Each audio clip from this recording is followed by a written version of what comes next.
Everybody loves the new game, Old World. Everybody wants to learn about how Adam, Pete, and Danny told me that Old World charm starts now. G'day, our lovely sausages, and welcome to episode 53 of that Old World Charm. Myself and the lovely Peter the Falcon are here. Hello, mate. Caca! Sausages. These are my babies. Yeah, there could be baby sausages today. I guess so. Like little Vienna sausages. Yeah, little wieners. Little Vienna wieners. Anyway, we're here to review the brand new Settra's Fury Arcane Journal, which, and hopefully if we time this correctly and have recorded this in time, Dickie has got this edited and we have out just as the pre-order goes up on Saturday. But we're going to be reading through this. So we're going to give you that man reads book style goodness. We're going to dive right in and give you all the goss, everything that's changed, everything that's good, bad, and otherwise. And then, of course, as always, there's a second part of this podcast over on that Old World Charm at Patreon, where you can get the goodness and the runoff, I believe, of me and Peter maybe holding back a little bit less, swearing a little bit more, and answering our Patreon questions. But my dude, we always do hot takes at the start, mate. Give us your hottest take on this book. There were a lot of like quote unquote leaks and rumors about this book and what it had in it, and those were like insane for what was possibly going to show up on our doorsteps, and that may have created like an excitement that just should never have been there. A vortex of expectation. Yeah. So like this book is definitely, it feels very similar to the second Cathay Arcane Journal, the one we just reviewed like a month ago, Storm Dragon, in that it feels very much like filler. It really feels like filler, doesn't it? It feels like the seventh episode in a good anime series. Yeah. There's definitely like several pages of stuff here that could be concatenated down to one or two lines when it comes at least to the rule side of things. That said, if you're, I think what we're seeing now with these Arcane Journals is that they're more built for narrative style things more than anything else. There's less of a competitive bent. We kind of saw that with the Cathay one. And if that's your jam, if you're into like kit bashing, or if you're into just like the narrative side of things and building narratively focused armies, this book's got a couple of things for you, and I think you'll be pretty excited.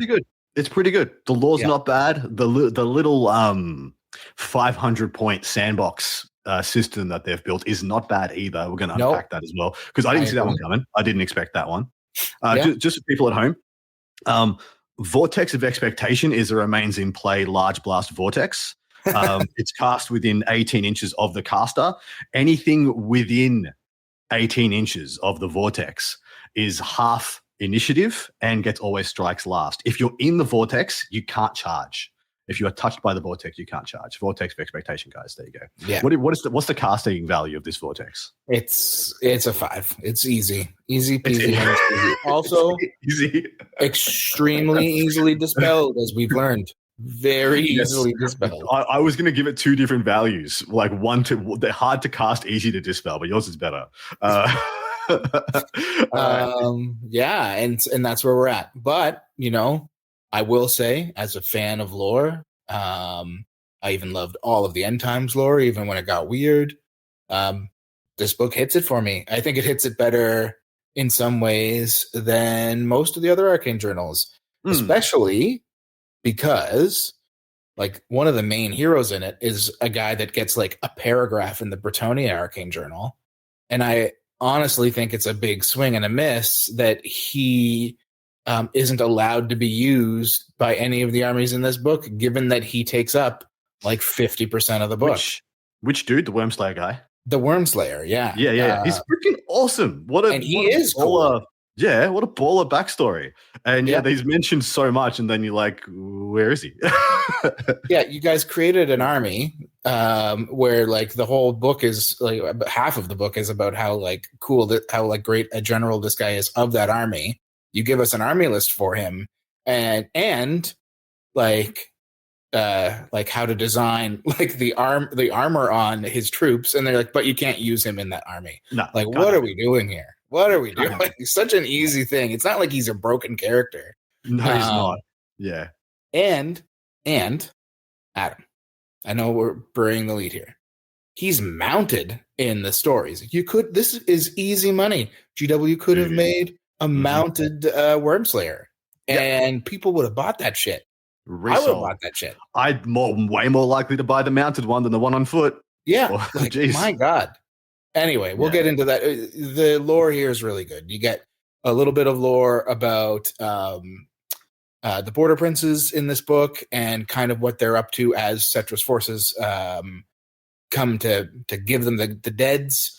You find out that Settra split his forces, so he's got Settra himself is leading an army kind of directly into the middle of the Border Princes' lands, and meanwhile, a second army led by his like main hierophant is going up a river to attack what's called the vaults, and yeah, it's some really cool lore. You get to find out like just how the Border Princes kind of act in this current scenario, why the Slayers get involved, which is mainly because they're just hang out in the mountains and they're drinking a lot and they're like, man, there's a lot of fighting. We should go take part in that. That sounds cool.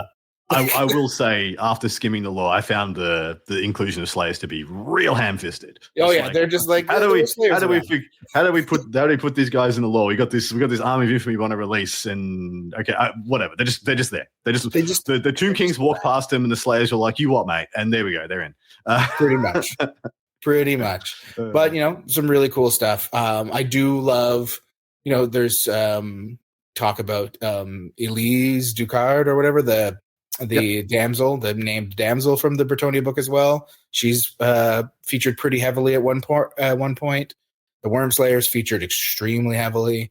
It's like from a lore perspective, Ace A1. Yeah. Rules perspective though, which is kind of what we're here for. Where do we want to get started with that? Or do you want to go over the foray rules or the battle march rules first? Let's do the battle march. So battle march essentially is a vanguard or a spearhead. If you've played AOS or 40k recently, they have a small box game where you play with a much smaller force with a little bit of altered rule set. They've now done that for Old World. It's called battle march. Mastering a battle march, yada yada yada. Old Worlds with big armies. This is now little armies. With that in mind, the rules that follow are intended to add greater depth to games played using armies between 500 points and 750 points. Note that should players wish these rules to be used when creating an allied contingent, as described on page 280 of the old book, for army between 2,000 points and 3,000 points if they wish. So they still let you go up. So minimum of 2 units. When writing your force for a listed game battle march, your army must include a minimum of 2 non-character units. This minimum can include war machines, but cannot include units whose true type is swarm or beasts. Character limitations. As with any army, an army created for battle march must include at least 1 character to act as a general. However, when writing a list, you can't spend more than 25% of your points on a single character. The unit limitations are 35% of your army must be on core, 30% on a single special unit, total points, and 25% in rare or mercenary. No, you're slightly off here. This is actually the maximums you can have per unit. So you can maximum have a unit that's size that is 35% of your points limit. That's in a single core unit. So if you wanted to, let's say you're doing Bretonnia at this at like 500 points, you can't run more than 350 points in a single unit of Knights of the Realm. Yeah. And then 30% you can't have more than 30% of your army devoted to a special unit and 25% of a rare. Yeah. Rare or mercenaries. Yeah. Nice. Tell us about the rest. Give us the TLDR. Oh, and then the final thing is they've added a special, like, if you wish to include a unit or like a unit upgrade that is normally 0 to X per 1,000 points, you are allowed to take one of those for your whole army. And it's all inclusive. So let's say you wish to take you have like a 1 per 1,000 rare slot option that you really want to bring. You can bring that, but then you cannot take an upgrade that would be 1 per 1,000 points, like a drilled on a unit of Longbeards or something. Yes, exactly. So like, let's say you can take stubborn on a unit at 1 unit per 1,000 points. You cannot take stubborn if you take a unit that's on a like X per 1,000 points. I think this is actually quite a clever way to like hold down the power level, to be honest. Yeah, and it lets you like bring at least one kind of cool toy or one kind of slightly customized unit, right? Which makes the game less bland. Also, letting you the part there of having to have 2 non-character units, but letting war machines count towards the non-character limit, unlike in the big boy game. Also opens up some stuff too, right? So it's really cool. It's the army building side. I'm pretty. It's simple, but I think that's what you need at like 500 to 750, and you don't want something overly complicated. So, all right, playing on the tables. So the tables are 30 by 44 is what they've designed this around, and then terrain is placed down and scattered as page 16 of the match play guide. However, that's problematic, so maybe just chuck it down as logically fits you. And they're giving you 5 different map scenarios. One with a couple of objectives, 2 objectives, one with 3 objectives, one that is just looks like just pitch battle. One that it's what it is actually there's 2 objective types. True. So there's 2 mission types, and then you roll for the deployment map. Yeah, exactly. So you can have a mission that has 2 objectives, one basically in or near each deployment zone, one that's 3 objectives that are kind of along the center line of your board, and then you roll a d6, and that determines your deployment, whether it's pitch battle, close encounter, which is like corners with a circle in the middle, or opposed flanks, which are diagonals. Why do people call that corners? That's quarters. Close encounter is table quarters. I apologize. You baboon. I don't know why we didn't get a short ends one. Why did they go with flanks? No battle for the pass equivalent. Like opposed flanks is like the most complicated. Also, some people probably wondering why they went with 30 by 44. That's half of a 40K table. It's also so GW has sold like battle mats in the past that were 30 inches by 44 for Kill Team and Vanguard and some of their other games. And that's just 100% why they went with that. They're just exactly right, lining it up. Tell us about the VPs. Yes, victory points. So you get your standard victory points here, and they've basically said like the game is going to be completely victory point based. However, with some exceptions. Every enemy point unit that's destroyed or is fled off the battle is worth 100% of the victory points. If enemy unit is fleeing at the end of the battle but hasn't fled off the board, they're worth 50% of their points.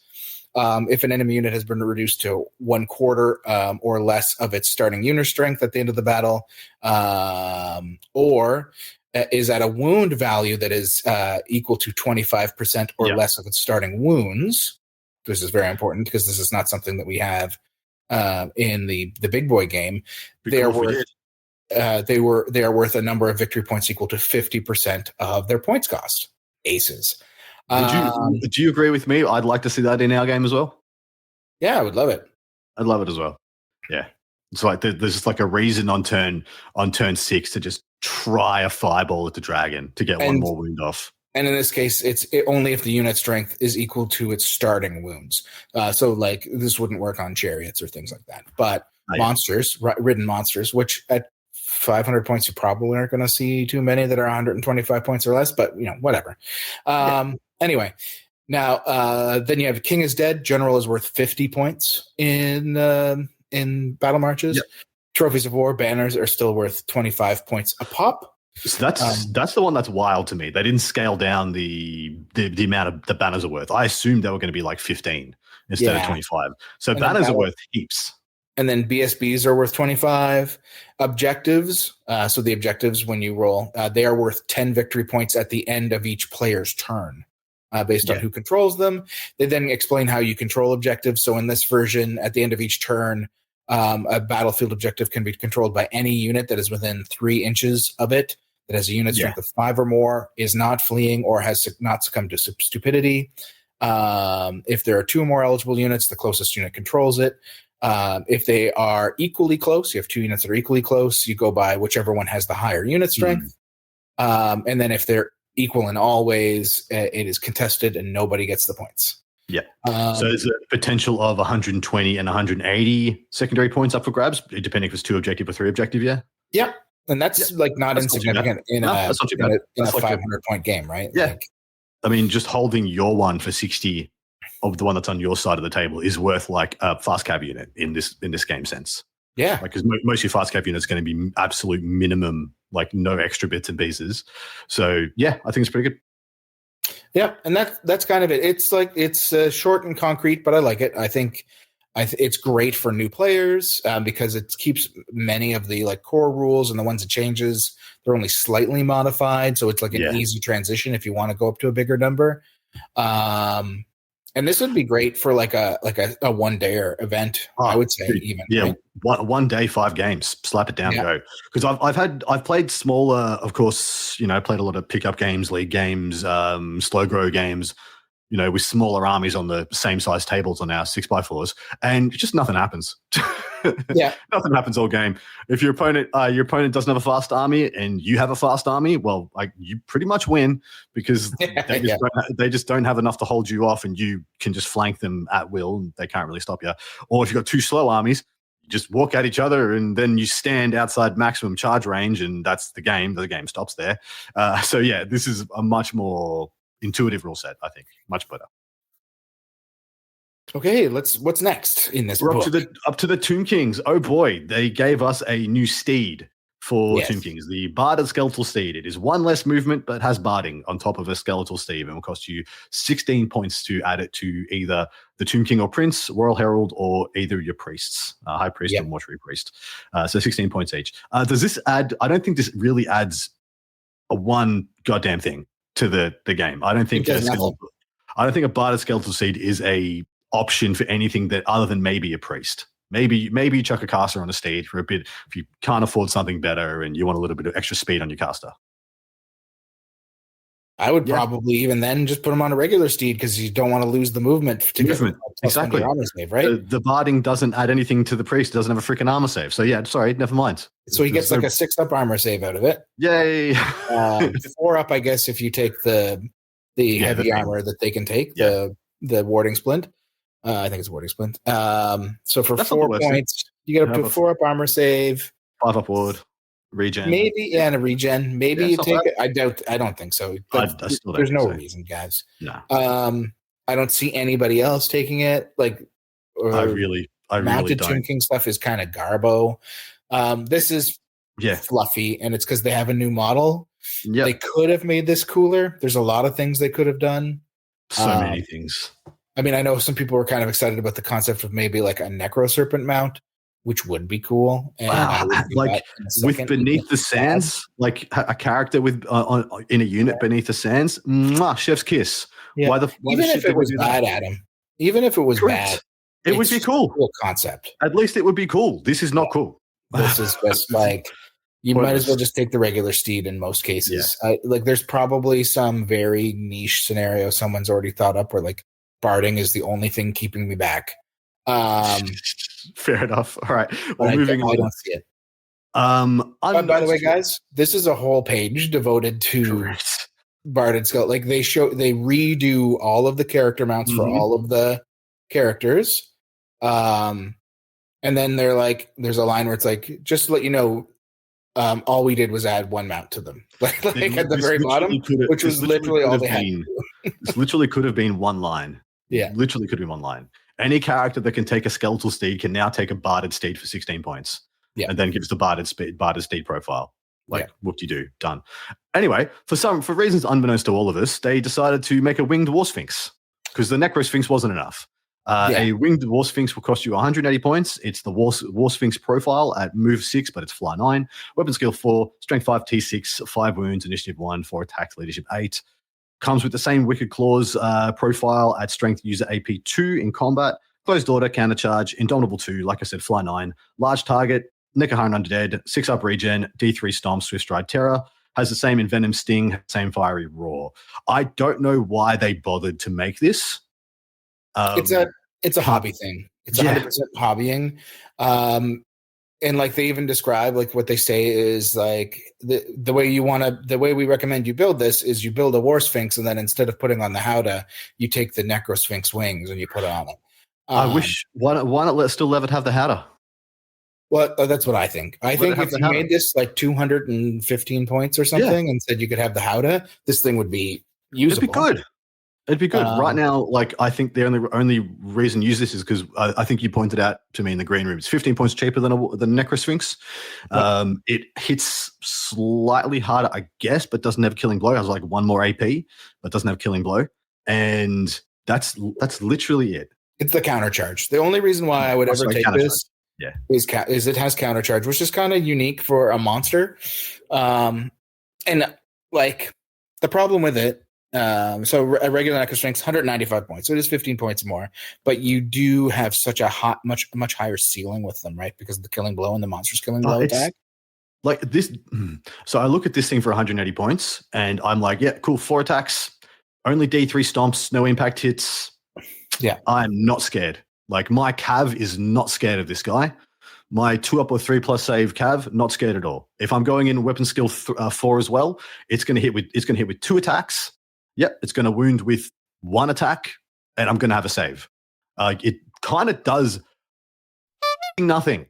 Whereas the Necro Sphinx, like you look at it and you're like, this could do nothing, or it could kill my whole unit. This guy's never killing a whole unit.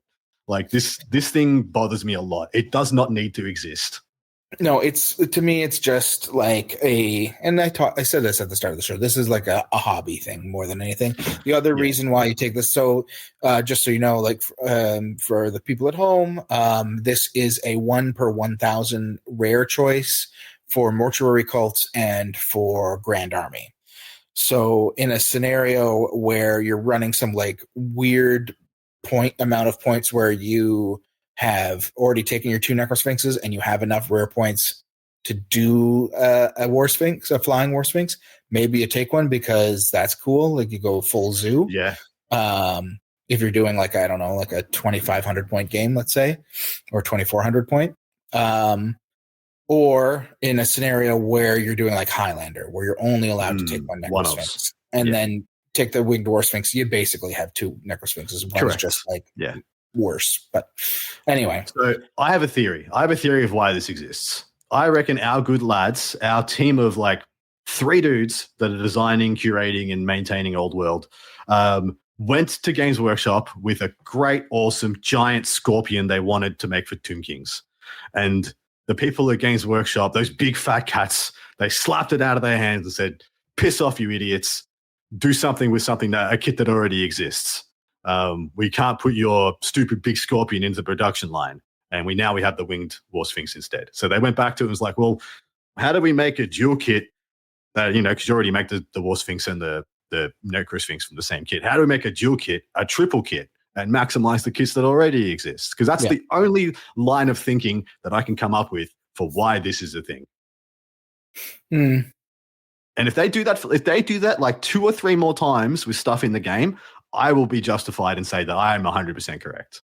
Infallibly correct. I think they've just done that almost every book. Like, see, I'm already infallibly correct. Like the war lions from the Trajan War Host. They're just like, hey, you have some extra lions from your chariot kits. Yeah, dude, the 3 levels of White Lion, like the 3 evolutions, the Nidoran, Nidorino, Nidoking of White Lions.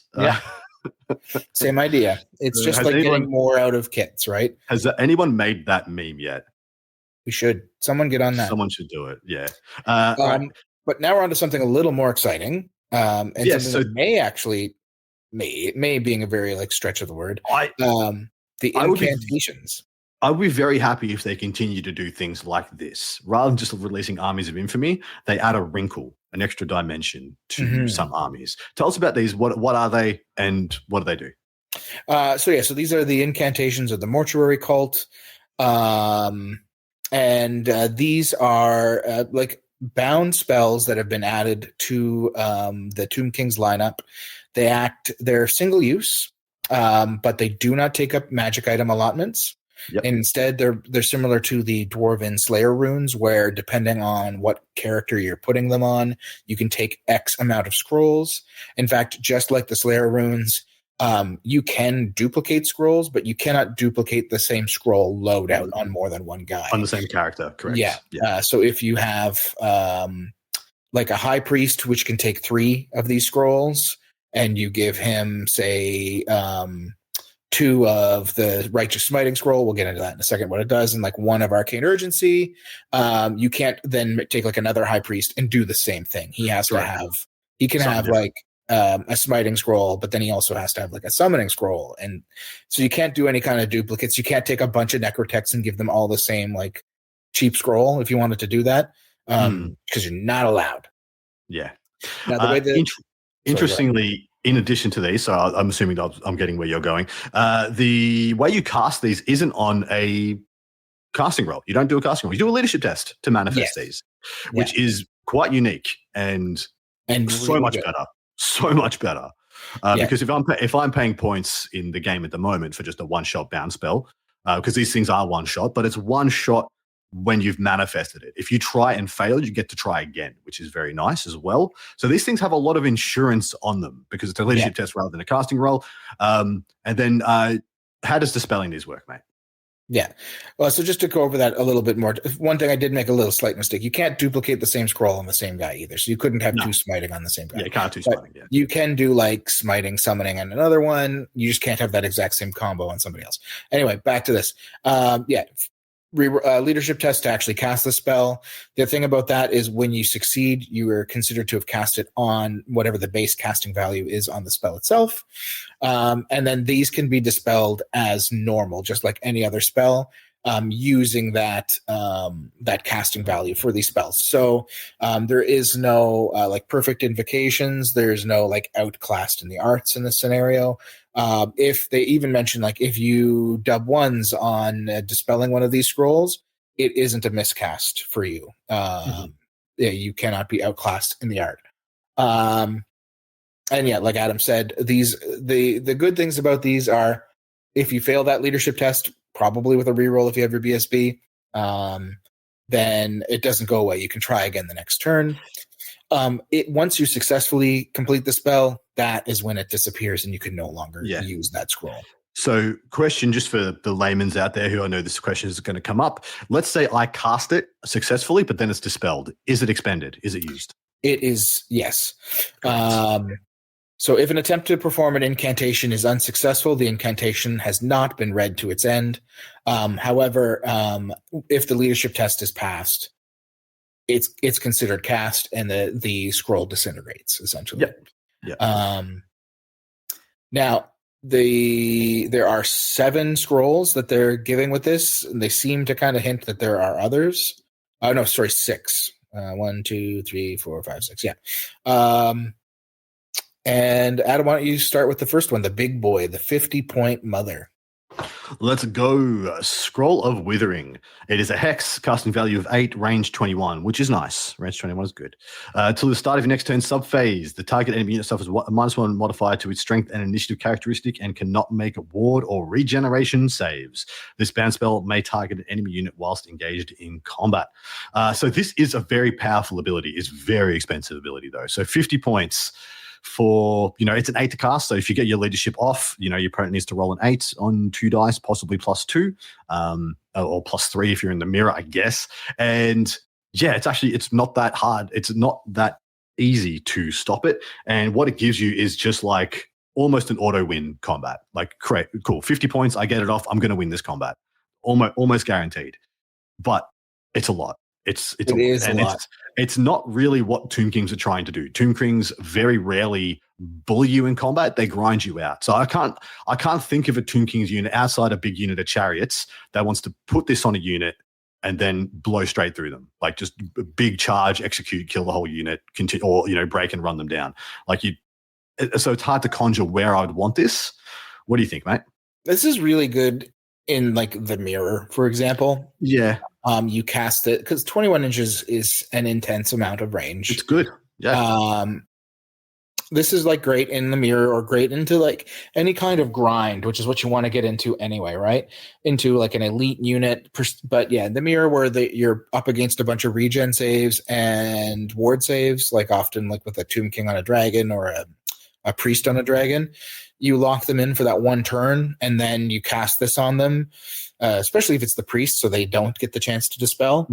And then now they're just down to like a 4-up armor save against you, and you do as much damage as possible you can that turn, right?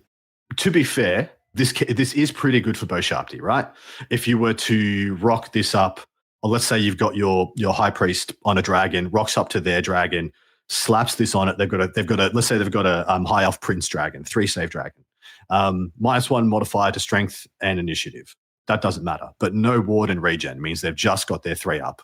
And yet you've got, the Beaucharpty with the -2 bonus. Yep. You could just butcher them. You could just really kill them. And like you can take more than one of these. The thing is, at 50 points, I don't see how you do. I could see people running one of these in a list as like an insurance maker for the mirror, or maybe like if you're doing like a mass Beaucharpty and skeleton archers thing, to like try to drop a lantern on a go turn. That's what I was about to say. Get rid of its ward save. If this changes the math on Beaucharpty putting down a balloon in a turn, it's worth it. Because it probably gets you like 2 more wounds on it, right? Which is sometimes what you want for 50 points. So the next one, 45 points. This is also an interesting one. Scroll of Summoning. The words inscribed upon a scroll of summoning enable the reader to reach into the underworld and call forth the souls of the dead. This is an enchantment, casting value 8, range 21 inches. A target-friendly unit regains D3 lost wounds, and until your next start of turn subphase, improves the armor value of its regeneration save by 1. So D3 wounds and +1 regen. Not terrible. Not terrible. There are some interesting off case scenarios here. If this could be cast into a unit that was in combat, I would be all about it. Me too. Just helps you win that grind that much better. Maybe just to win the combat rather than trying to grind. Yeah, I like this one I like this one less than the previous, to be honest. For only 5 points more, I'd much rather do something a lot more proactive. When I acknowledge that Tomb Kings are already defensively extremely sound, based on their resurrections already having 2 saves on pretty much every unit. This one doesn't touch the sides for me. I wish it was, instead of getting +1 regeneration save, just like a second cast of Stand Boys Backup, whatever it is. Yeah, that one. Yeah. I think where I would use this, where the Stand Boys Backup, like there's a couple scenarios. If you were a wild person and ran an Arch Necrotect, I see. It's kind of interesting because like you can Arch Necrotect. Technically the Arch Necrotect stacks as it is, but like nobody plays it like that because they're not awful people. But you could like Arch Necrotect, Stone Shape, Necrosphinx, or your Beaucharpty and get them up to a 5-up or a 4-up regen. Cast this on them with your Arch Necrotect, get them to a 3-up regen, and that's real good. A 3-up regen on a Necrosphinx is pretty hot. All right. Next up, Scroll of Awakening for 40 points. It's a magic missile, casting value of 9, range 27. It is a small blast, 3-inch template. So place it central holes directly over the center of the target enemy unit within 27 inches. Any enemy unit whose base lies underneath the template risk being hit and suffering a strength 4 AP2 wound. At 27 inches, this is just straight up a catapult shot. It's not too bad, a strength 4 AP2. I do not think in a million years you'd take this, though. I don't see it. Like, casting value 9 is cool because it means it's not going to get dispelled often. Yeah. Range 27 helps with that as well, right? So like you're almost inevitably going to be outside of dispel range if you want to be when you pop this. But I have no reason to tell you why for 40 effing points this is only a small blast. make it D6 plus 1 hits, boys. Just make it an actual magic missile. Make Small it just a blast quality template. magic missile. Get rid of templates. We shouldn't have them. Get rid of them. No, just make them good. I don't want Make them templates good. gone from another game system I enjoy. Maybe make it so that like this risks being hit thing is gone. But because if it wasn't risks being hit, if it was anything under the template, even if you had to make it scatter, I wouldn't be all in. I don't think it's that good anyway. But I would be. I'd consider it a little more. Much than happier. the, like 2 guys you might wound with it. It's trash. What's the next one? Scroll of the Outcast Dead, 35 points. Upon reading aloud from the Scroll of the Outcast Dead, the souls of the damned are dragged screaming from the coldness of the void to torment the living. This is a magical vortex. Its casting value 8 with a range of 18. Remains in play. Place a small 3-inch blast template so its central hole is within 18 inches of the caster. Whilst in play, the template is treated as difficult terrain. The template scatters D6 inches during every start of turn subphase. Any unit, friend or foe, that moves to the template or that the template moves over suffers a single strength 4 hit with an AP of 2. This hit has the multiple wounds D3 special rule. Any unit that suffers 1 or more unsaved wounds from this weapon must make a panic test as if it had taken heavy casualties. This isn't good. So straight up, the first 2 sentences, hottest garbage. The rest of it, really good. Like It's a not even template really good. that's the template that's strength 6, so strength 4 AP2, multiple wounds D3, and auto causes a panic test. That's like one of the best wordings on any vortex in the game. It still remains. Doesn't matter. It's still a remains in play Garbo small blast that gets placed 18 inches from you. Then it once, gets dispelled for 35 points. But it doesn't hit every model in the unit either. It just does a single hit. So it's not good against anything. I guess it's good against ogres, where you might kill a single ogre. If you 50-50 the wound save, and then you 1 in 3 the killing thing. So think about the other leadership combos though.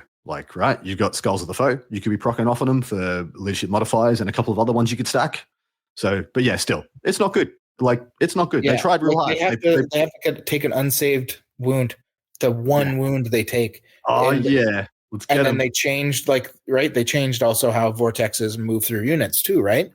So, in the past, where you could chain this, maybe where you have a situation where you can kind of accidentally chain it through, then maybe it's got a little more value. But now you're effectively guaranteeing you're only ever hitting 1 unit with this. Exactly. But dude, it's 35 points for it to come within 18, scatter once, and then likely be dispelled on a 6 if your opponent's got a level 3 or better. And then it's not a good. Cool, great 35 points, bruh. They could have written any words on that vortex. This is the worst. Wouldn't be worth it. This is the worst. This is the worst timeline. That thing. Don't take that, everybody. Even if you could take urgency. I guess maybe if you could take 8 of them, because technically you could. You could, but you wouldn't. And spend 260 points of your army list on it, you could have an amazing 1 turn if everything scatters. And I'm sure that's what everybody's thinking with this thing. Someone do that. And I want that guy and the pigeon bum guy to play each other. Yeah. All right, Scroll of Urgency for 30 points. Guy would lose, unfortunately. Anyway. I know. Scroll of Urgency, 30 points. Conveyance, casting value 7, range 21. I got to say, all the ranges on these are good. If the target-friendly unit has already moved during this movement phase, not including failed charge moves, it can immediately move again.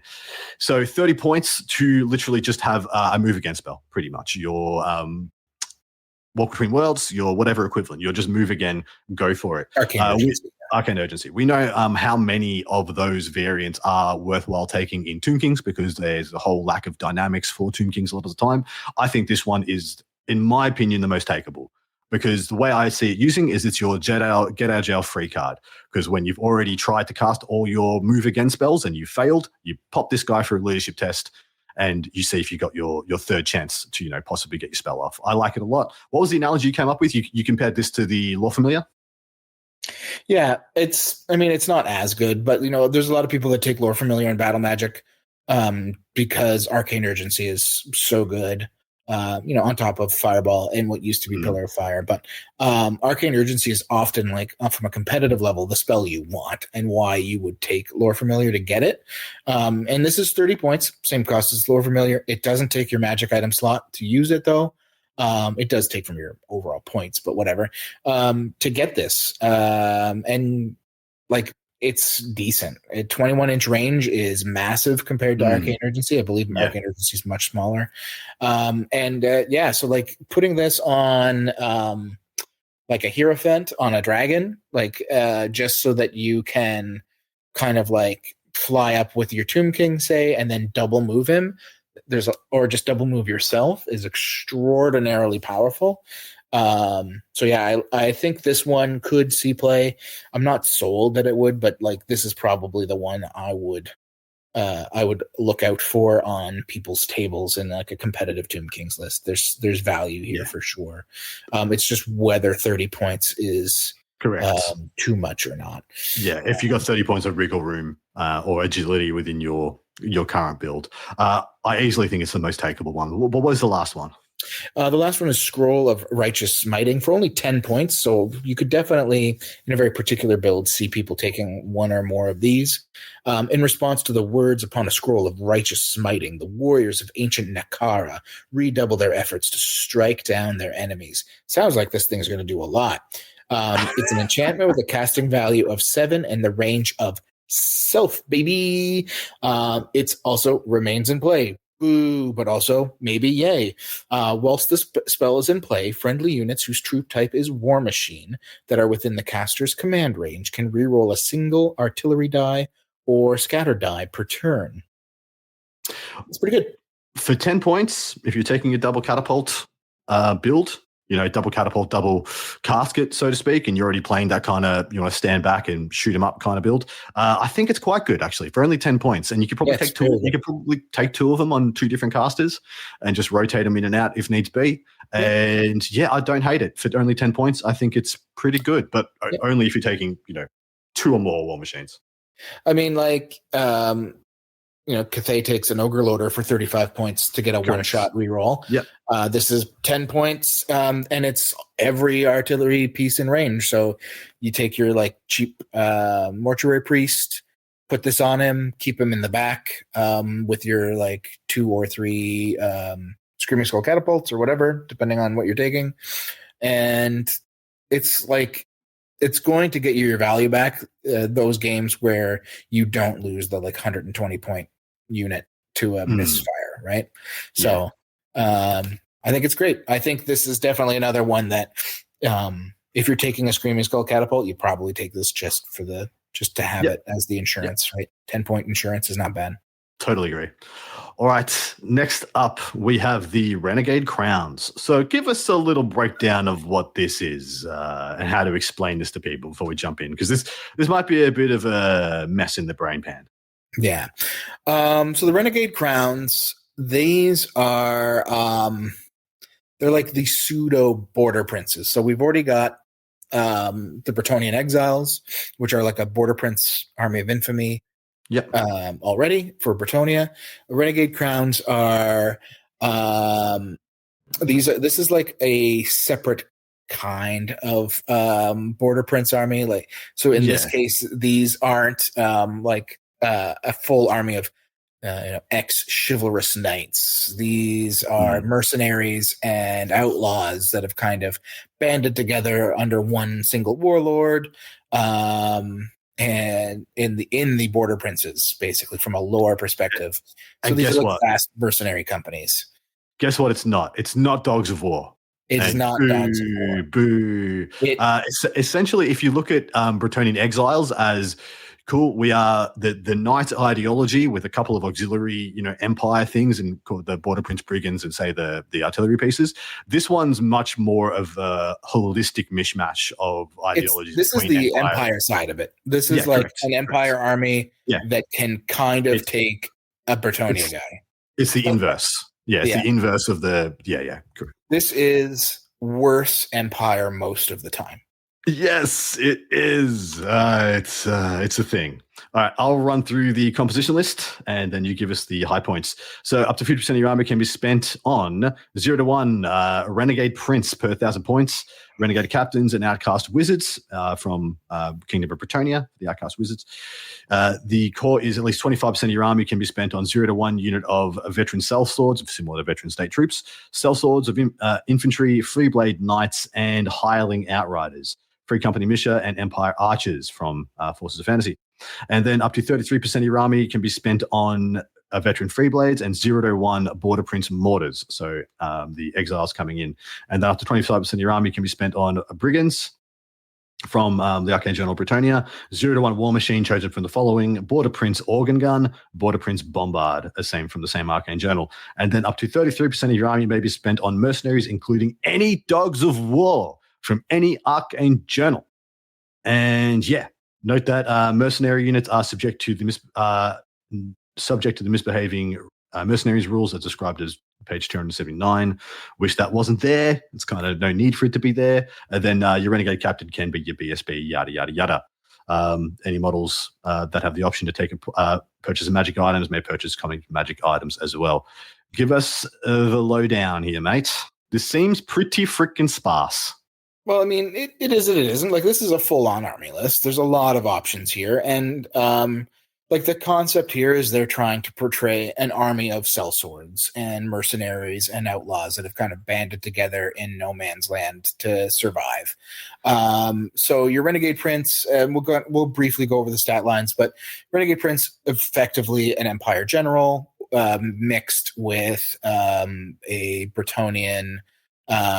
not a Duke or Baron, more Baron, like a Paladin, I guess. Yeah. And then your Renegade Captain is effectively a Empire Captain, and for all intents and purposes, Outcast was we've seen before. Yep. At your core, veteran sellswords, they're like all of the, and same with the sellsword infantry. These are basically a mix of state troops, great swords, basically any Empire infantry unit you can think of, whether it's ranged or not. That's what they are. They're all of them combined. And then your Free Blade Knights, they're just Empire Knights. Yep. Outriders are Outriders. The big thing with like most of these units is that they will have Warband. So that gives them they all have shit leadership because of that, compared to Empire units, but they make up for it with, the warband bonuses and, re-rolling charges, which is kind of sweet. Renegade Crowns have a number of special rules because the units are quite customizable. The first thing is that the origins of the infamous. Every one of the characters in a Renegade Crown of Infamy army can purchase an infamous origin, which we'll go over later. Based on which ones you purchase, some units in your army may gain additional benefits as detailed below. The first one, and I'll do this one, and then you can do the next one here. The mercenary hosts. So there is an option to upgrade one or more of your characters to be basically Tillian mercenaries. So for each character in your army that has the might of Miragliano Infamous Origin, which is the Tillian one, 0 to 1 units of sellsword infantry or veteran sellsword infantry become heavy infantry instead of regular infantry, and gain the phalanx rule for plus 10 points per unit. If you're unaware what the phalanx rule is, this is in one of the Tomb King's books, a close order unit in which the majority of models that have the special rule is considered to be in combat order. Sorry, no, this one isn't. This is what's confusing. It's not the same as the Tomb King. It's not the same. So what this is you are considered to be in combat order rather than marching column, even if you are deeper than you are wide, provided you contain enough models per rank to claim a rank bonus. So with heavy infantry, it's 4 models per rank. 4, yeah. So you can be like 6 deep and 4 wide. You're not considered in marching column. You are considered regular. While such a unit is deeper than it is wide, it still claims a rank bonus and can perform a charge, but it cannot move at triple its movement characteristic. Yep. In addition, should such a unit be charged by an enemy unit with the first charge special rule, it cannot become disrupted. So that's really powerful. I like it. Yeah. If a unit with the special rule wishes to move into marching column and march at triple movement, it must be both deeper than it is wide and contain fewer models per rank than is required to claim a rank bonus. So in the case of heavy infantry, it's 3 or less. This is actually like a very interesting ability, given how customizable the sellswords are. You can make, if it weren't for the fact that you're kind of locked into the magic items that you can take, being core only, you can do some pretty interesting things by having this like a very deep unit of sellswords, because they also have the horde special rule. So you can get like 4, 5, 6 combat res, and immune to first charge is a big deal for them. Huge. Yeah, correct. Everything about this rule is telling you to take a massive brick, just telling you to take the biggest freaking brick that you can. And you should, because, I mean, it doesn't matter how big the brick is, it's only 10 points to upgrade them to heavy infantry with the phalanx rule. So the bigger the freaking better. They want you to go freaking horde styles on here, 50 plus. Whether that ends up... There's a good amount. Oh, look, I threw out a random number. I'll stick by it. Whether that's worthwhile, we shall see. Because I've tried big units of veteran state troops before, and very middling results. Outcast Knights is the next special rule. For each character in your army that has a Renegade Knight infamous origin, 0 to 1 unit of Freeblade Knights or veteran Freeblade Knights, which is just your Empire Knight or slightly better Empire Knight, essentially Inner Circle Knight without the rerolls Knight, may have the Lance formation. So you can have your Empire-esque Knights in a Lance formation, and you get the Noble Disdain, which means you don't take the Panic Chest text for the... Is it just a militia in this book, or is it anything with attachment? Noble Disdain's slightly different for them. We can get into it when we cover their special rules. We'll get into it. Any good? I mean, they're knights. Knights are Empire Knights were always kind of like middling, and Inner Circle Knights also kind of middling. Yeah. Lance formation is a big upgrade for them, though. The extra mobility is quite good. The fact that all of them are considered in your front rank, even if all your opposing units are still considered in the front rank, kind of sucks. But like, there's a lot of benefits to it. Yeah.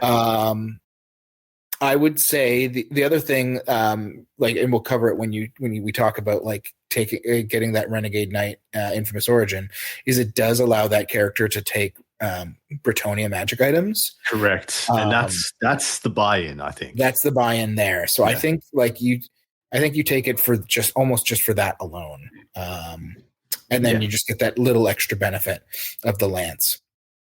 What's the next one? And the Noble Disdain. The next one up is the Outlaw and the Renegade. So for each character in your army that has the Noble Outlaw infamous origin, up to 0 to 1 of your hireling outriders, these are just very customizable outriders, may have the ambusher special rule for 1 point per model. Ambushing light cav is pretty decent. Good. So it's decent. 1 point per model, doesn't break the bank either. Nope. I like it. All right, last one, Wandering Duelist. For each character in your army that has the Wandering Diestro, infamous origin, screw that word, 0 to 1 unit of Border Prince Brigands may have a +1 modifier to their weapon skill characteristic for 2 points per model. In addition, once per game, all models within this unit may make enemy models that direct their attacks against them in combat, the combat phase, re-roll successful to hit rolls. I think this one's quite good. Yeah. What do you think? I'm not sold on it. So I only skimmed the Brigands. Can they take the blunderbusses? They can take blunderbusses, yeah. Can the blunderbusses stand and shoot? Yes. So consider this. You're getting charged by, I don't know, a scary unit. Yeah. You stand and shoot, maybe kill 2 or 3 dudes. Yeah, +1 weapon skill, so they go it might be an effective -1 to hit in that combat. They go from hitting you on 3s to hitting you on 4s, and then you make them reroll all the successful hits. All of a sudden, you go from getting railroaded, pursued, and run down to maybe winning that combat.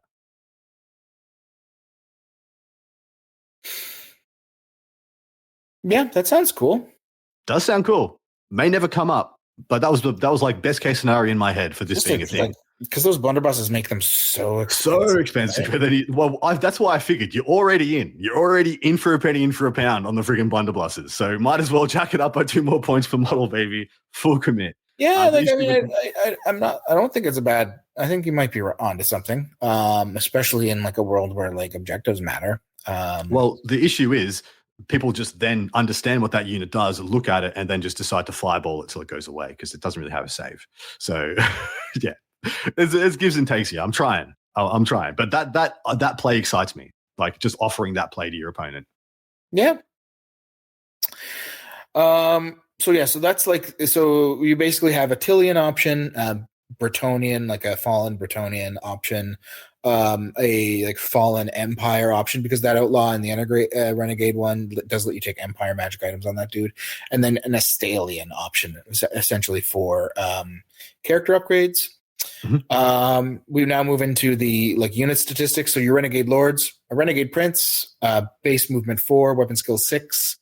Ballistic skill 4, strength 4, tough 4, 3 wounds, initiative 5, 3 attacks, leadership 8, 75 points. The captain has 1 less weapon skill, 1 less wound, 1 less initiative, 1 less attack, 1 less leadership for only 35. They start base with hand weapon and light armor. You can upgrade them to have great weapon, halberd, lance, or a morning star for 4 or 3 points depending. They can also take, if you wish, a warbow, a crossbow, a pistol, or abrasive pistols for 3, 4, 5, and 10 points. They can take a shield for 2. They can replace their light armor with either heavy armor or full plate. Yep. They can be mounted. However, this army only has the options for warhorses and barded warhorses. They cannot take any griffins or pegasi or anything like that. So keep that in mind. It's a really big downgrade. It is. Princes can take up to 100 points of magic items, although they are locked into only the magic items found in the core rulebook, unless you take one of the upgrades, one of the like hero upgrades that they give you otherwise. And the captain can take 50. They come based with rallying cry, veteran, and warband. So it's not bad. Like I said, it's kind of a mix between an Empire general or captain and like a paladin. So they get +1 weapon skill over what they would normally have, and -1 leadership. But they make up for it with warband and veteran, and veteran. So yeah, I mean, on face value, like if you didn't pay attention to the fact they lose all their good mounts, this is not bad. And the points aren't egregious. Like 35 points for a captain, perfectly acceptable. Like if you wanted to, you could just take cheapest chip captains with full plate on a barded warhorse with abrasive pistols. Just run them around being annoying. Don't suggest it. Not going to do that well, but it's cute. I mean, yeah, you can have a bunch of dudes for like 50 points, 60, well, probably 60 points that have a 2-up armor save. Yeah, correct. That's not awful. No, it's not the worst thing ever. Barded Warhorse is here. It is, and regular Warhorse, 12 and 16 points respectively. You know exactly what these are. So moving on to Sellsword Infantry. So the regular infantry is just a regular infantryman from Empire. Moving for 3, so weapon skill, ballistic skill, strength, and toughness. 1 wound, initiative 3, 1 attack, only leadership 5, 4 points per model. Your command upgrade comes in at 7 for the sergeant and then 5 for the standard musician. The veteran sellsword is exactly the same shebangy bang. For some reason, still only has leadership 5 and 6, which is frustrating because it's an extra weapon skill on both extents, and is only 1 point per model more for the veterans. So 1 point per model for literally an extra weapon skill. Pretty good. They come standard with hand weapons and light armor, and you can upgrade them with any diggity goddamn thing that you want. Thrusting spears, halberds, great weapons, crossbows, or handguns. And then you can also take shields and replace light armor with heavy armor.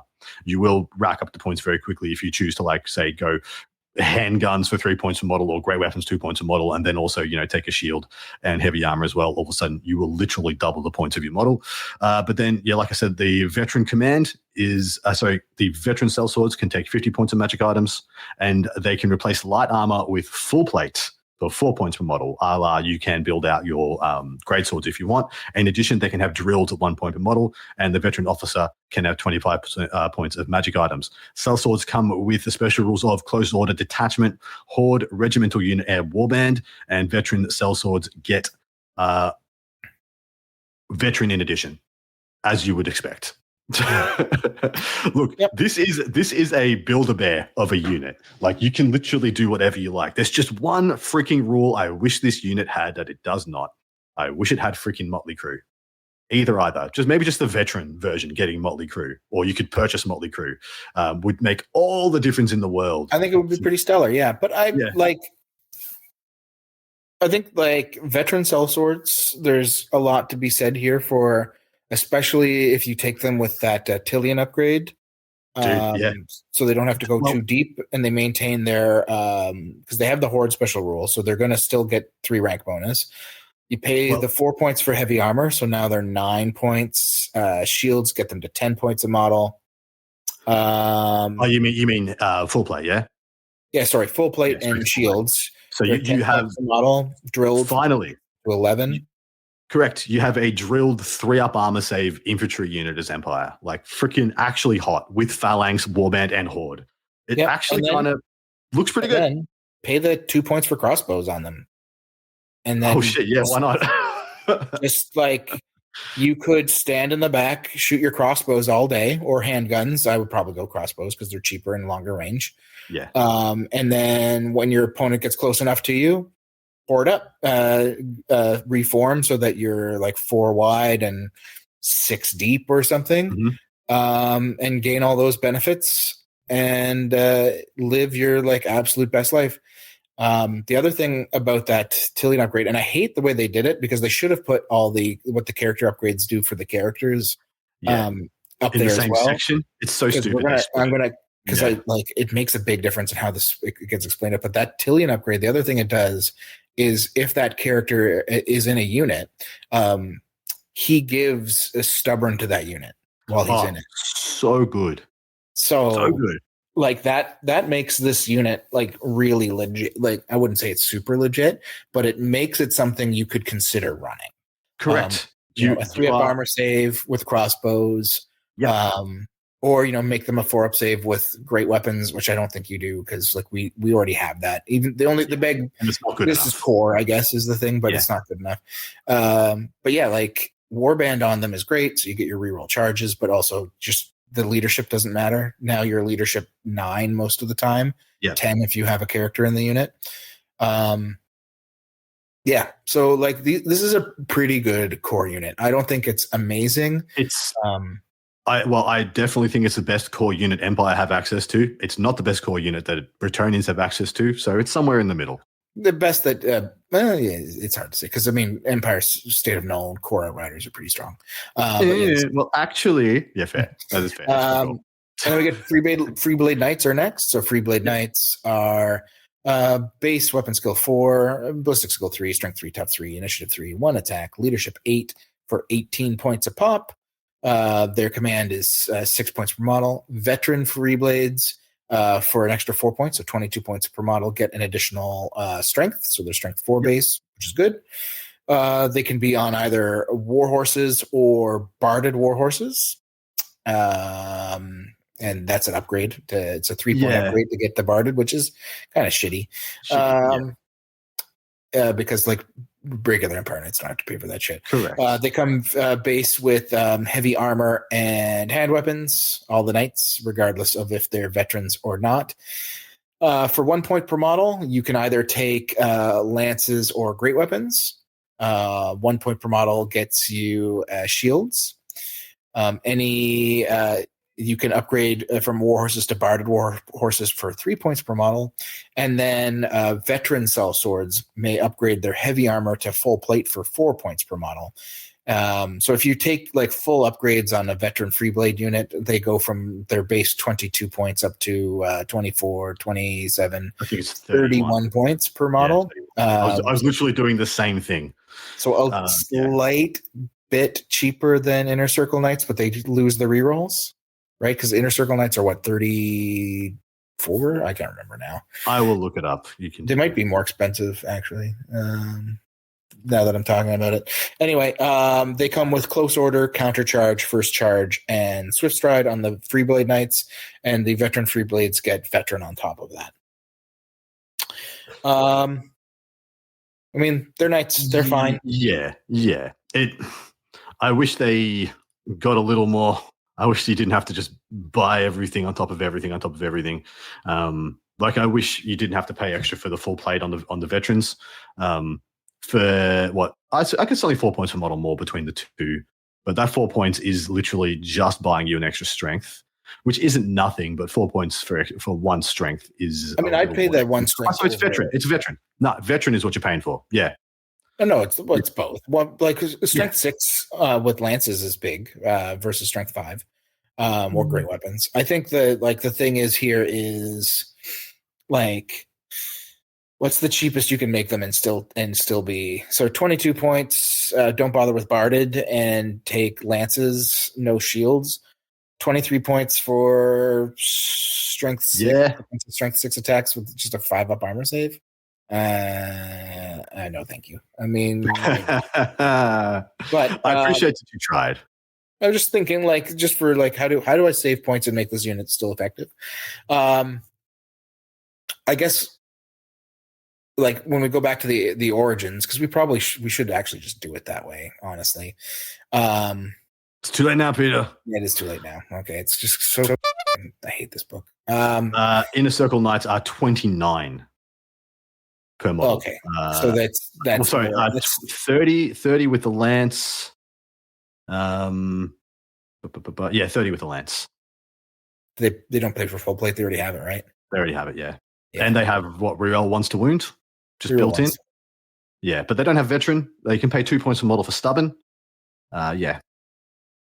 What are regular Empire Knights? 1 sec. 21. With a regular Empire Knight, and so 22 with a lance. Yeah, so these are the free blades are more expensive to get the same result. But you can pay 2 more extra points to give them lance. Yeah, true. All right, Hireling Outriders. These are your Outriders, 11 points per model. Movement 8, they come on a regular warhorse. 3s for strength and ballistic skill. You get 1 more ballistic skill on the captain. Strength and toughness 3, 1 wound, initiative 3, 1 attack, leadership 7.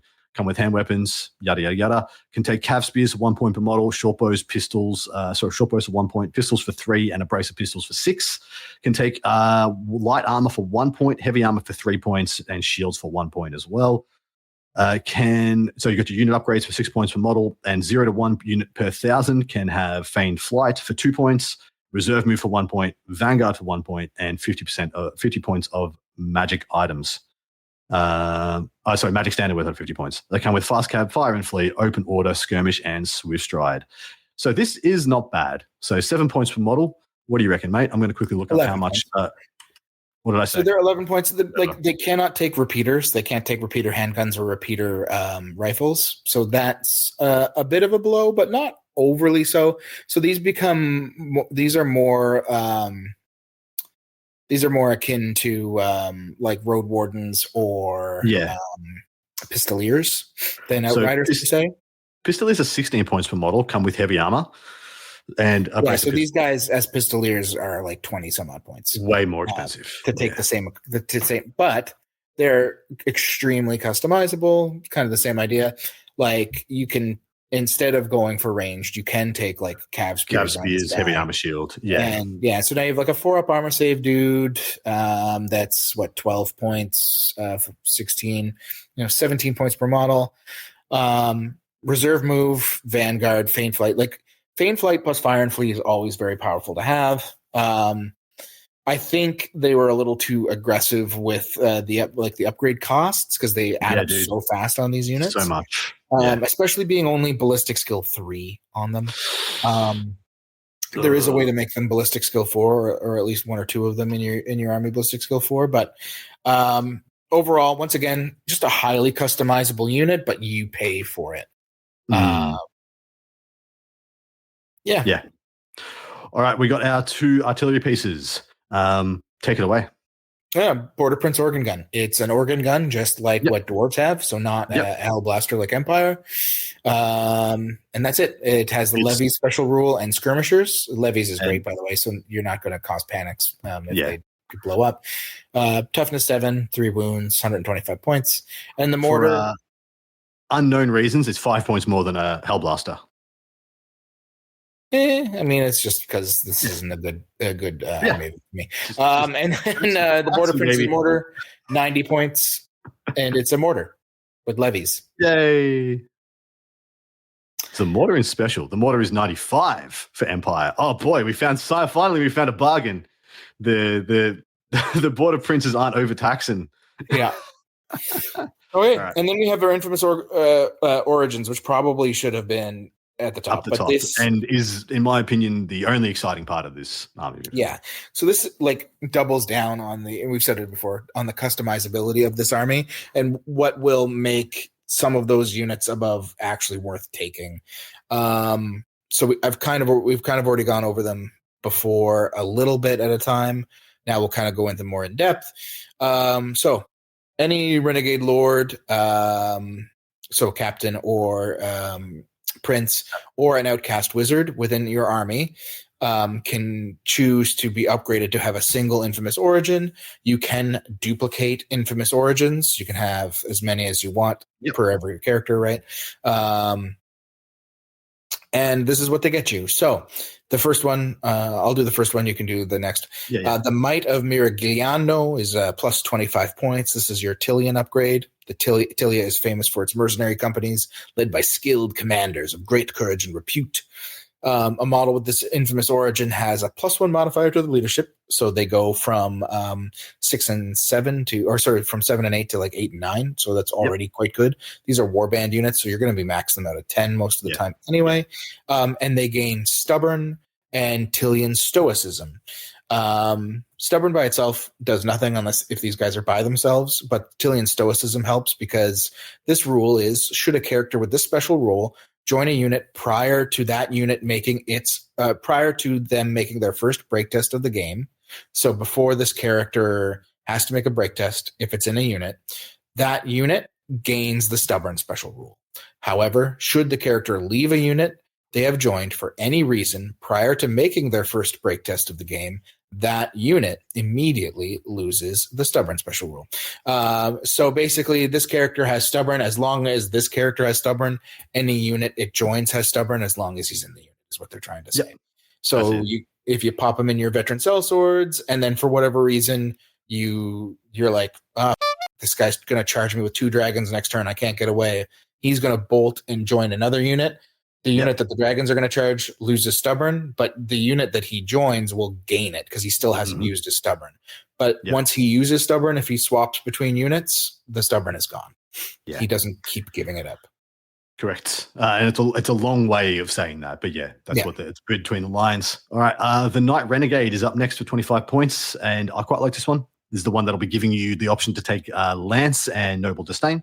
For the unit, a model with this infamous origin has +1 modifier to weapon skill and strength. Those are good modifiers. May purchase magic items from the Kingdom of Britonia, lists in the Forces of Fantasy and the Arcane Journal, and gains Noble Disdain and Veteran. That's a lot of value. Noble Disdain reads as thus: a model with a special rule whose troop type is cavalry does not have to make a panic test when a friendly unit whose troop type is infantry is destroyed within 6 of it, or when fled through by a unit that's troop type is infantry. So ignores all the panic tests from anything that's infantry based. But for 25 points, you're giving out Lance, you're giving out that Noble Disdain to the unit, you're getting +1 weapon skill and strength, and you're getting to open up the entire playbook of the Kingdom of Britonia magic items, which are some of the best in the game. You're talking about the Frontier Axe, man. Like, this dude pops off. This is really good. Yeah, it's quite good. The fact that he gives access to both the Forces of Fantasy and the Arcane Journal magic items is quite powerful. He doesn't get access to Frontier Axe, I don't believe, because that's exiles only, I want to say, but everything else, right? Oh, true. It says Army of Infamy exiles only. But you are correct. I chose the one thing that I wanted that I couldn't. But there's like a bunch of other items that are amazing, and you're probably going to take at least one of these guys. 100%. I think you're taking at least one of them. I don't know. Well, we'll read the Wandering Diestro guy, but those are the only 2 ways, in my opinion, to make anything that slaps, any character that slaps in this army. But anyway, moving on to the next one, mate. Yes, the Noble Outlaw. 20 points. The border princes are filled with ruthless outlaws and cutthroats that claim to be of noble birth. A character with this or model with this infamous origin gets a +1 modifier to their ballistic skill and their leadership characteristics, so they bump up to ballistic skill 5. and also get that nice leadership bump. They gain the hold the line special rule from Forces of Fantasy, which is quite nice. And they may purchase magic items from the Empire of Man magic item list in Forces of Fantasy and the Arcane Journal of the Empire of Man. In addition, if they couldn't already, they may take one of the following: a handgun, a repeater pistol, a short bow, or a long bow. And they can choose to take the ambushers or scouts special rules. This one's okay. Like you can make like a kind of like a sniper character with this. The fact that they don't necessarily help any of your units out kind of makes it a little sad. They do, but because they make the Outriders slightly better, don't they? Yeah, because they give them the ambushers. So like this lets you like take one of those Outriders units and you get a character and you put them in ambush together, and you can like hunt a cannon or something with it. It's fine.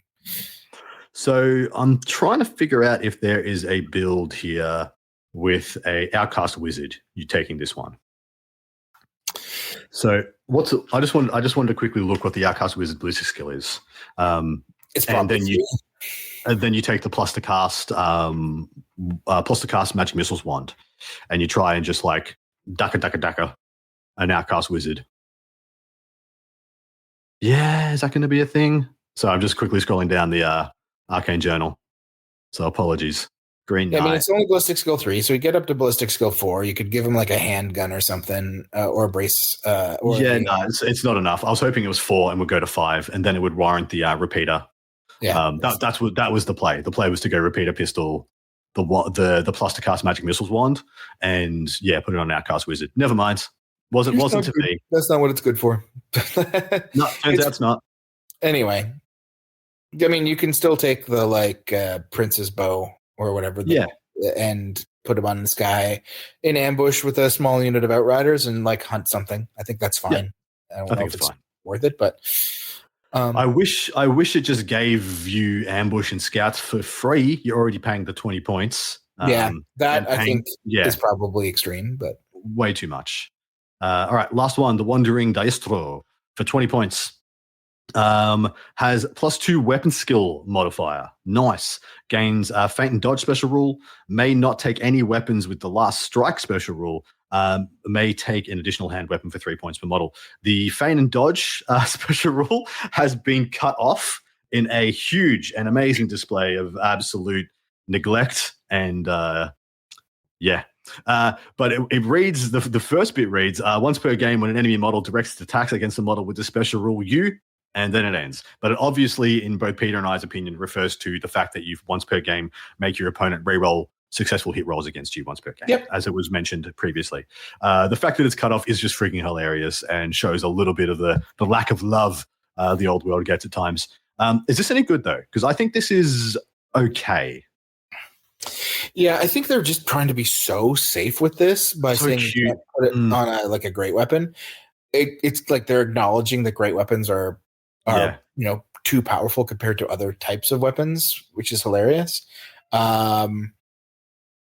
So I love the Wandering Duelist. He gets bumped, like the captain gets bumped up to weapon skill 7 with this, which is like a good break point. So now your weapon skill 3 stuff is hitting him on 5s, and you're giving they can't hit you on and it means most like combat characters fighting against you are hitting you on 4s. So like there's a lot of value there, and that he will probably, unless you're up against like an Ogre Blade or like a Monkey King Bow, survive a round of combat. Even without saves. But see, here's the problem. Yeah, this is the kind of guy I would love to put on a peg with like just a 5-up ward and put him in as a blanket turn versus a dragon. Like just go in versus a dragon, make it hit you on 4s. Reroll all 6. The dragon though, stomps exist. Yeah, it's exactly right. Yeah, they could roll low. We're playing this army, man. We're already living on so many prayers. But it's you put him in there as a potential like blanket turn to a danger unit. Just hold it in place for a turn. But you can't put him on anything fast enough to catch any of these units. No, you really can't. And like what core weapon are you putting on him to make him like Oh. that legit, right? Nothing.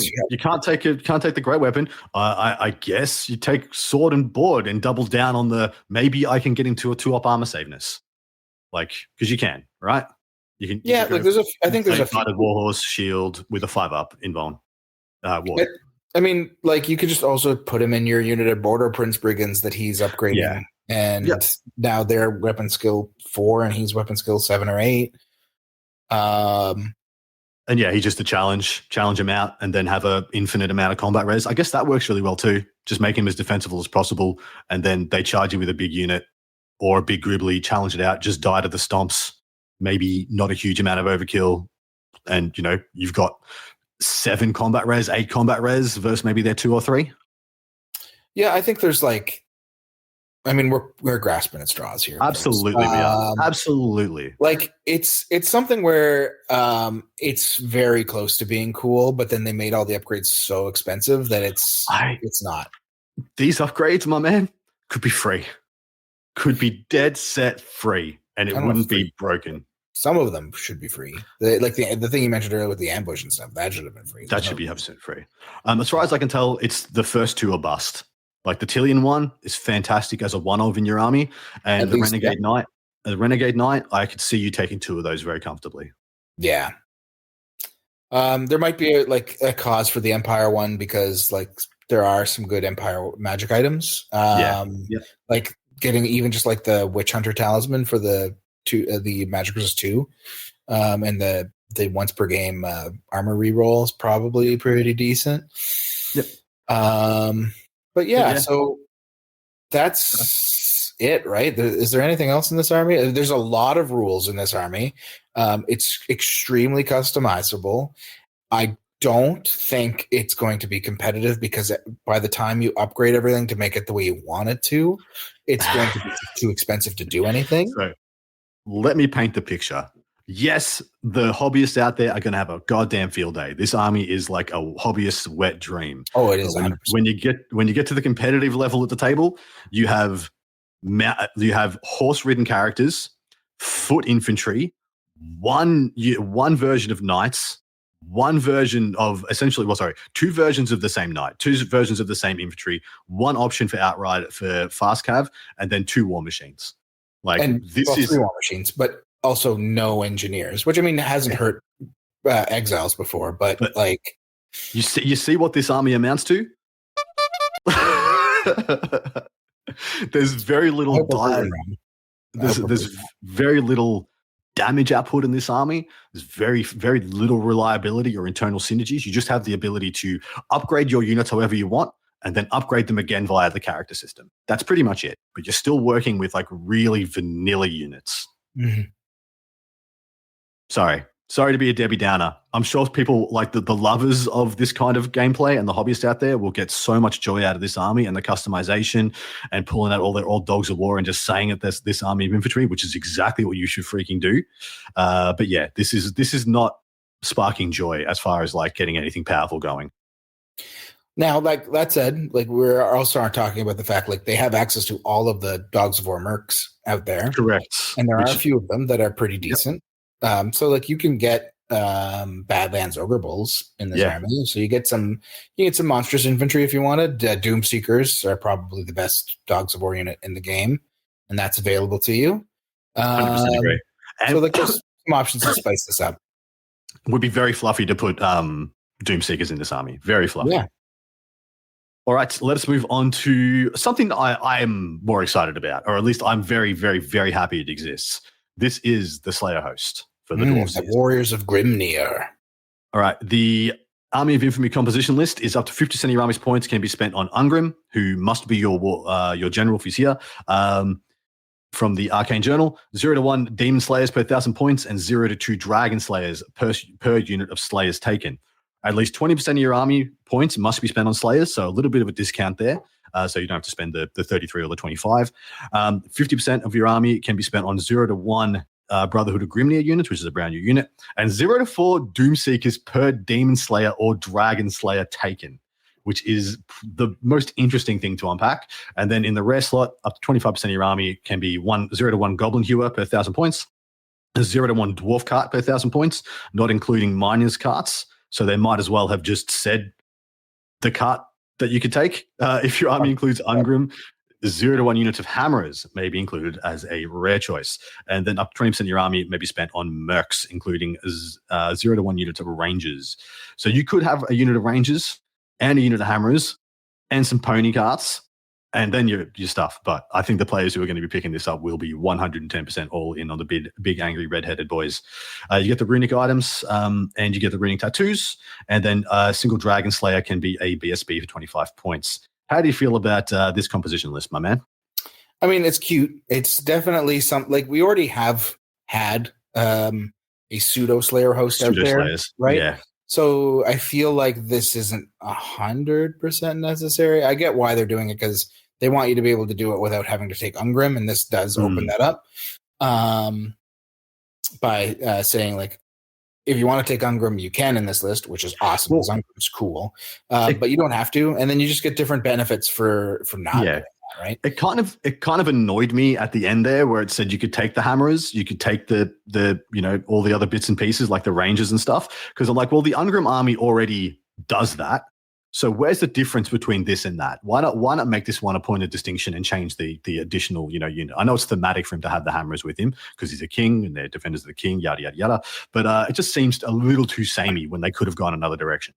Yeah, but I mean, like when you consider like how limited they are across the rest of the army, I don't think it's that terrible. And honestly, like, well, I don't think this army list is going to like beat the brakes off of a tournament. There's some interesting stuff here.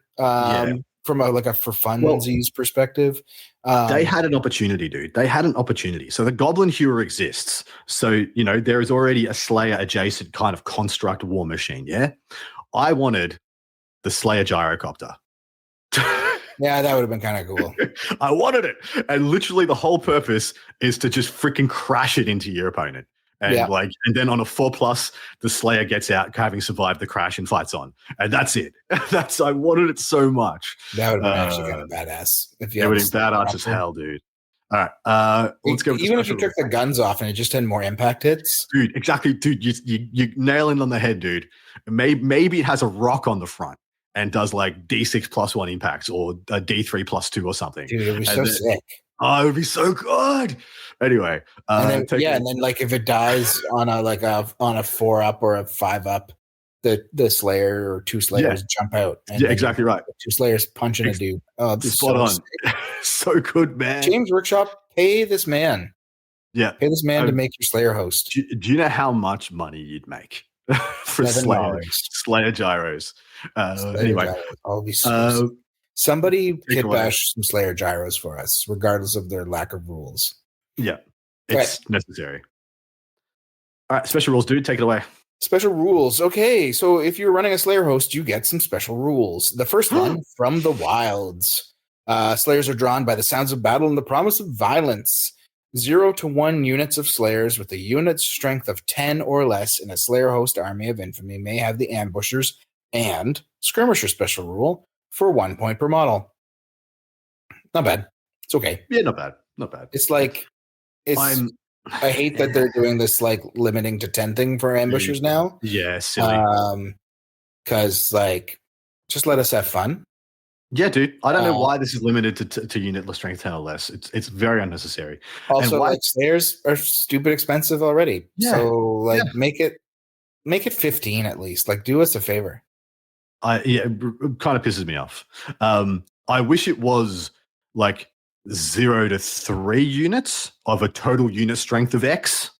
Like, of a higher unit strength is a much better way to do it. Like, okay, so you can have 0-3 units getting ambushes of a total unit strength of 20, So you could have 2 10s, you could have a 15 and a 5, you could have something like that. But just 1 unit of 10, pretty meh. Pretty meh. Because it doesn't make it, like, if you were to bring on 10 Slayers in ambush, your opponent backs up and shoots them and they die. Like, it doesn't, like, it needs to be a bigger unit or not at all. Yeah, GW, come on. It's super. Yeah, it's silly. This next one is pretty funny. Look, Snorri, trolls. That's literally the name of the rule. After deployment, but before deploying scouts or making vanguard moves, all units of Slayers and Brotherhood of Grimnir within a Slayer host army of infantry may make a Look Snorri Trolls move. A unit making a Look Snorri Trolls move moves D3 +1 as described in the basic movement rules. It may maneuver as normal but cannot march. Roll separately for each eligible unit. Literally, this is just a pseudo Vanguard, army-wide pseudo Vanguard on Slayers and Sons of Grimnir, Brother of Grimnir.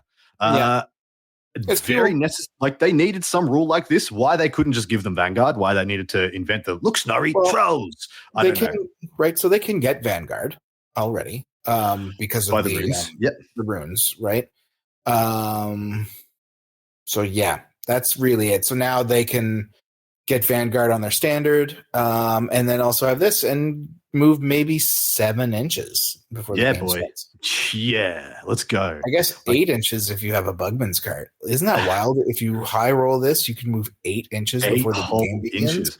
Do you want to have a go saying the name of the rule though? The next rule? No, this one. I thought you might have Look Snorri Trolls. You want me to yell that in a game? I wanted. Yeah. Well, no. I thought you might have missed out because I got to say it like 4 or 5 times. No, it's fine. Really? Danny would have done it. Danny, this is Danny's thing. Continue. I'm so sad that Danny's out being the sheriff of Nottingham, and we are here doing this. Okay, Troll Hunters is next. This is a rule where 0 to 1 characters in your army per 1,000 points may have the Scout special rule for an additional 10 points per model.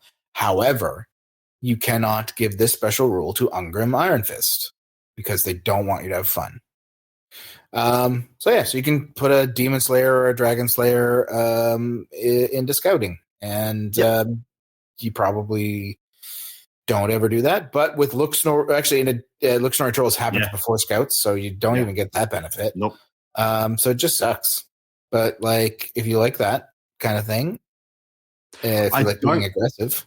I don't hate the idea of just like making the most beefcake, expensive Doomseeker I can and putting it directly in front of my opponent's best unit. Yeah. Pre turn 1. Being like, yeah, you charge me, you get no points. You don't charge me, awful shit might happen to you. Or you could like really kid out a Demon Slayer and also give them that runic tattoo. So it's like a 350 point model or something insane with like max out the runic tattoos, max out his runes, and just be like, yep, this guy's going to kill 3 of your dudes. And then you're sacrificing 400 and some odd points. I think it is quite cute. I think there could be a build where this is necessary because I think you're going to have to use everything you got in this army. Yeah. You're gonna have to turn every cog, pull every lever. Yeah, because like the next special rule, they definitely undercut dwarves on. So undercooked. Wards of Grimnir. Any unit of a Slayer host army of infamy that includes a standard bearer may purchase Wards of Grimnir for 1 point per model. A unit with the Wards of Grimnir has a 6-up ward save against any wounds suffered during the shooting phase that were caused by a non-magical enemy attack. And I just have to say, my God, did they refuse to pull the trigger on this one? Yeah. It should just be army-wide 6-up invuln, 6-up ward. Not against shooting, not against combat, all the effing time. Magic, non-magic, don't care. You're freaking playing Slayers. Just give them a 6-up ward. Just give the whole army-wide 6-up ward. Yeah. It's not going to change anything. I don't know if it has to be army-wide. I think it could just be all the Slayers in your army or something. Or whatever you want to pay 1 point per model for. But like... Shits me up the wall. That this if you look at Cathay, if you take a really good character, 1 point per model gets you a 6+ ward save against everything, and +1 weapon skill, and +1 leadership. So that kind of sucks that they went with this one, which other units in the world have, but Bretonnians have a good armor save, and they get a ward save. Yeah, they pay. These guys don't even have an armor. Although Slayers pay for something. Dude, Slayers pay for so many things they don't have. Yeah, Slayers are still paying points for their armor. And here's the last rule, which shouldn't come up often, but it is a thing. Worst among equals, I think, is just funny. Surly and quarrelsome by nature, Slayers are seldom willing to heed the commands of any individual. So if your army includes Ungrim Iron Fist, he must be your general.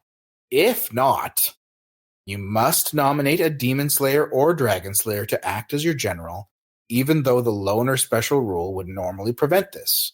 However, to reflect that Slayers are shitty leaders, a Dragon Slayer or Demon Slayer that is the general of a Slayer host does not gain the Inspiring Presence special rule. Note that if the general of a Slayer host army of infamy bears the rune of the Dishonored runic tattoo, that's the one where if you die, you do not give up victory points. Yep. The enemy player can win the bonus victory points for slaying them as normal.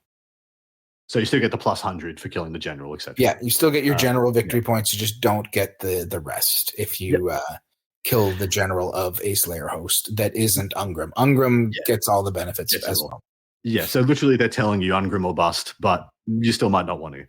Well, no, because almost all Slayers are leadership 10, right? Exactly, and unbreakable. So is this a big deal? I don't get Inspiring Presence? I don't think it is. I think it's a bit of a nothing burger.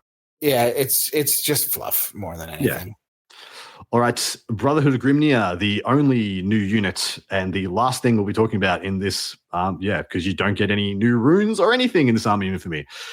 There's Shrine Guards and Shrine Keepers is the Sergeant upgrade. They come at 18 points per model.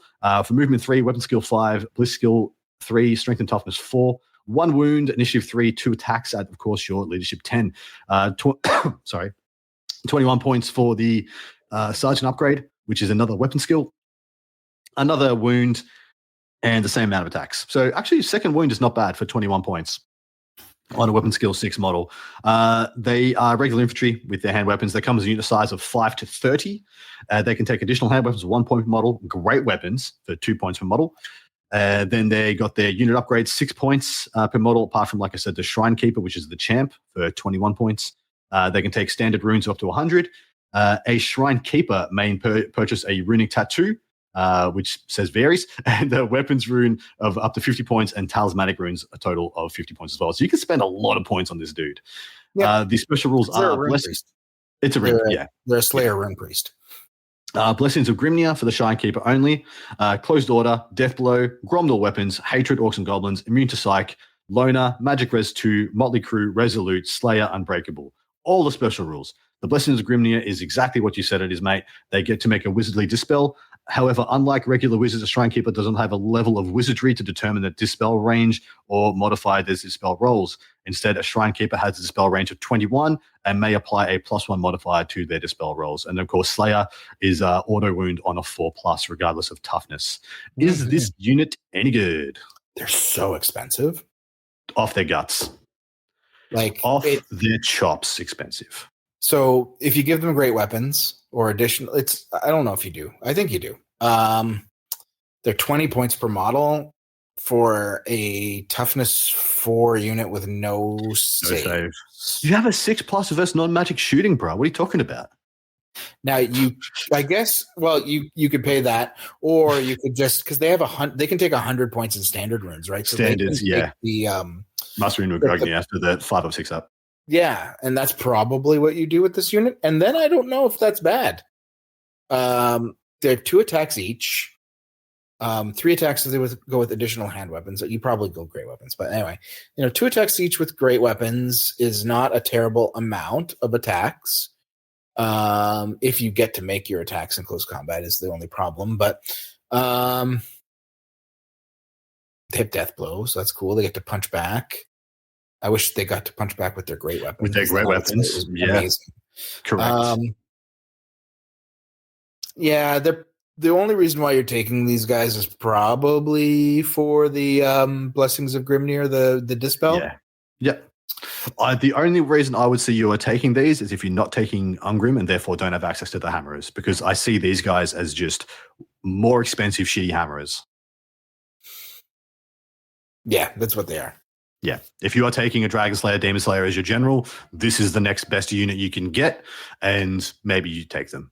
Maybe. You can take man, they're so expensive. I just wish players that are like so much cheaper. Correct. And we're talking about Slayers. They're already priced out the wazoo for everything. They're only actually, now that I think about it, these guys are only 1 more point than a Giant Slayer. So never mind. Really? 1 more point than a Giant Slayer, and they have this exact same stat line as a Giant Slayer. So yeah, you know what? They're fine. Yeah, Giant Slayers are overpriced anyway. overcosted. Yeah, So what's a these are regular just Slayer? What's a regular Slayer cost? Troll Slayer is 12. Like, right, so Slayers Yeah. are Motley Crews. You can pay 12 points for a Troll Slayer or 19 Yeah. for a Giant Slayer Giant before you pick your weapon. 2 points for a great weapon, 1 point for additional hand weapon. So it's like you pay 1 extra point to get So Blessings of Grimnir. Like, you're basically paying a point to get a Rune Priest in your unit. Yeah. For 21 more points. You're paying 1 more point for the option to pay 21 more points. Yeah. And I mean, you get the 100-point banner.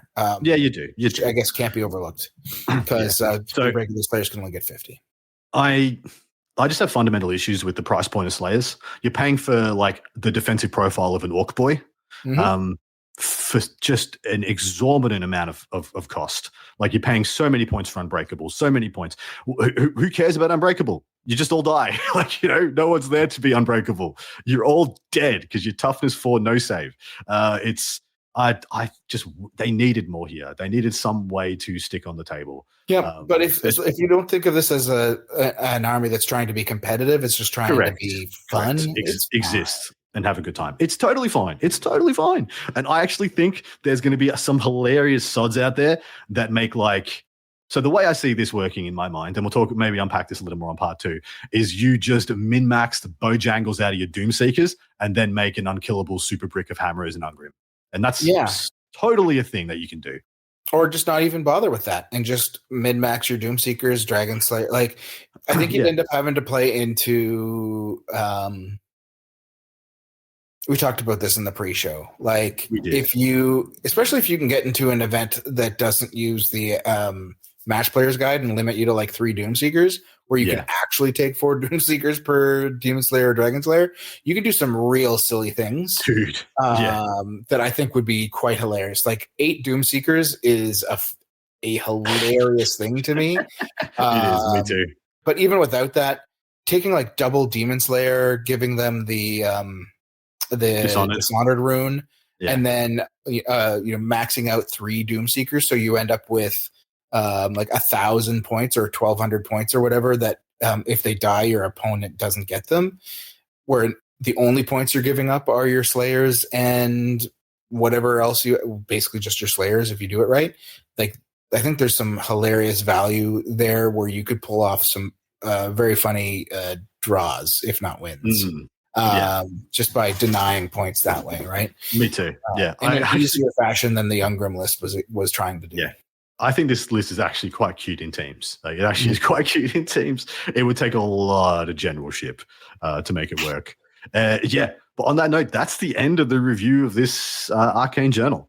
At this point, we do our rankings and rating systems. I'm going to be a little kinder on this because I'm starting to detect my expectations of what Arcane Journals moving forward are going to look like will be changing, especially after what we saw from the Cathay one, which was essentially like 2 pieces of paper stuck together with some fluff wrapped around it. And the 2 pieces of paper weren't even full of words, not even half full of words. But this one has a cool amount of fluff and some nice stories to tell. It has a brand new way to play smaller sandboxed games of, the rank and flank game we all love. It pretty much has negligible, given to the top of the meta. There's nothing here that's going to affect any balance, nothing here that's going to shake the foundations of the competitive meta. But for the players out there of these respective factions, people out there with the beautiful Dogs of War collection, you're going to find ways to use it in the Renegade Crowns and have some fun there. And for the lovely enjoyers, the absolute nutters that enjoy their Slayer host, you're going to have some fun with this. I don't think either of these are very powerful, and I'm still going to give it like a 6 out of 10. Yeah, I think that's kind of where I'm at. I think competitively, this is like a 4 out of 10 book. 2. But from like a hobby perspective, from a lore perspective, it's like an 8 or a 9, probably an 8. I don't think I'd go a 9. But yeah. So to me, this is a little bit of a love letter to the community rather than something to be adopted by us at the top of the grind of the community. So it's unfair of me to evaluate it on those standards of me looking for new, exciting ways to play the most competitive games. That's not what this book is for. And so I need to be a little more impartial than I would usually. Because if I was to say this on those metrics, this is a 1 out of 10. It literally got the rich a little richer in, giving Tomb Kings another tool. That's all it did for the top of the meta. And so whatever. But outside that, man, it's a love letter to a lot of players out there. And hopefully you guys enjoy it. And the one thing I hope, because there was a lot of rumors and leaks about Dogs of War in terms of the old school Dogs of War, the ones we were used to in 6th edition. Yeah, man. That I think a lot of people thought were going to be in this book and weren't. I hope that what this means, because this is so bland, is that it means that we're getting a dedicated release for them. If we actually just got a freaking army book for Dogs of War, and then maybe a full-on journal dedicated. Oh my god! With the pikemen, with the weird Birdmen units, right? Give me the Birdmen. That would make my day. And I hope that that's actually something that's still happening. Because the rumors for those were pretty solid. I will say the main rumors for what this book contained, when I first read them, I was like, this is 100% wish listing. But the fact that they were 50% correct, they got that the Slayer host was in this before GW said there was. Yep. They got that there was a Border Prince's army. They were just way off about what they actually contained. I'm very curious as to what the future holds for us. Yeah. On that note, we are done with this review. Hopefully you guys enjoyed it, enjoyed the delve. Hopefully our shenanigans, a little bit of negativity, some positivity here at the end. Hopefully you've enjoyed the journey. Hopefully because of that, you'll come and join us over at part 2. Add that old world charm on Patreon. Get involved with our Discord community and enjoy getting your questions answered on your own very own part of the show. Peter, my baby, my sugar, my honey. Close it out, mate. Bye-bye. You've been listening to That Old World Charm with those charming chaps, Adam, Danny, and Peter the Falcon. Thanks ever so much. Cheerio.